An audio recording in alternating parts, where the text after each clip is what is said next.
Kalau bercakap pasal perlawanan magnitude besar dengan cara musim Liverpool setakat ni, jujurlah kan, memang tak ada lagi besar daripada perlawanan ni lah.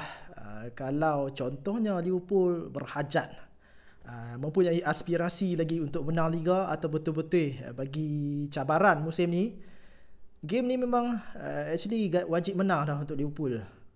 Game penentu sama ada Liverpool ni berjaya turn around musim depa ni ataupun sebaliknya. Sebabnya Arsenal drop point sehari sebelum. So bagiku tak ada motivasi lagi besar lah daripada tu. So apa yang Liverpool buat? Kalah without putting in a proper fight. Orang kata lemah tak melawan lah.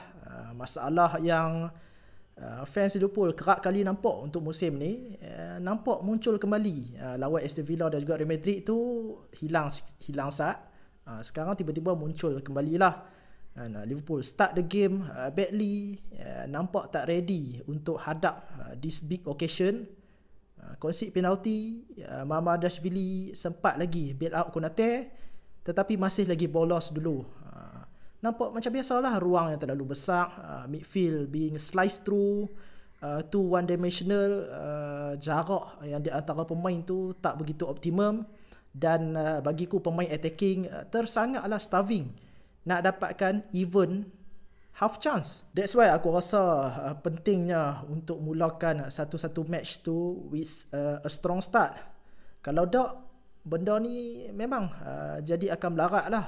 Lawan dengan low tier team, probably Liverpool masih lagi takkan dihukum, masih lagi boleh terlepas. Lawan dengan Manchester City dekat Etihad pula, main-main, mereka bukan dalam mood untuk memaafkan lah. Setiap pas buruk memang akan dihukum, menjadikan Liverpool ni kita nampak always on the back foot dan terperangkap di half sendiri. Sebab itulah even masa 0-0 kita boleh nampak yang Liverpool ni macam terkejap-kejap something. Sedangkan padahal masa tu 10 minit pun tak sampai lagi